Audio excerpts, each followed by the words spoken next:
আসসালামু আলাইকুম, স্বাগতম শাহিন ইসলামিক রিয়াকশন চ্যানেলেতে। চলুন আমরা আজকে হৃদয় ছোঁয়া একটি বক্তব্য রিয়াকশন দেখব। ভিডিওটি সবাই সম্পূর্ণ দেখবেন, কোনো রকম স্কিপ করবেন না।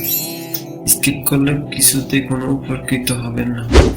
চলুন আজ আমরা দেখব মিজানুর রহমান আজহারী হুজুরের মুখে বনী ইসরাইলের এক লোক 500 বছর ইবাদত করার পরে তারপর কি হলো, যখন কিয়ামতের দিন তার হিসাব নেওয়া হবে তখন কি হলো। শুনুন ওয়াজটি মিজানুর রহমান আজহারী হুজুরের মুখে।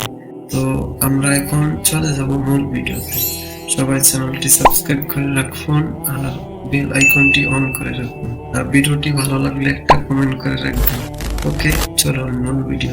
গাইস, ভিডিওটি দেখুন। ওই পাহাড়ের উপরে বসে 500 বছর টানা আল্লাহর ইবাদত। বনী ইসরাইলের এক লোক 500 বছর দিনে আর রাতে একবার করে নিচে নামতেন। সেখানে আল্লাহ তাআলা সুবহানাল্লাহ 500 বছর ইবাদত করেছেন। আর একটা ডালিম গাছের ব্যবস্থা করে দিয়েছেন। সকালে নামলে একটা টসটসে ডালিম, রাতে নামলে টসটসে ডালিম। এগুলো খেয়ে খেয়ে 500 বছর সে আল্লাহর ইবাদত করেছে। আল্লাহু আকবার। 500 বছর ইবাদত করছে তো আমার দয়ায় আমার বান্দারে জান্নাত দাও। এই বান্দা বলে, আল্লাহ তোমার দয়া লাগবে কেন? আমি আমার আমল দিয়ে জান্নাতে যেতে চাই। আল্লাহ বললেন, তাই ঠিক আছে, তোমার 500 বছরের ইবাদত এক পাল্লায় রাখো। আর আল্লাহ বললেন, আমি যে দয়া করে দেখুন আল্লাহ পাকের কি দিয়েছিলাম, দুটা নয় একটা চোখটার কত মূল্যবান দেখুন। দেখা যাবে তার ইবাদত আর চোখের আর মুহূর্তের মধ্যে আল্লাহর দেয়া একটা চোখের নেয়ামত ভারী হয়ে গিয়েছে। এবার সুবহানাল্লাহ। সালাতুল দেখ হিসাব বলে, তুমি এখন জাহান্নামে যাবা, যাও এবার জাহান্নামে যাও। এবার লোকটা কাচুমাচু করে বলে, আল্লাহ তোমার আল্লাহর কাছে এখন কান্নাকাটি করতেছে।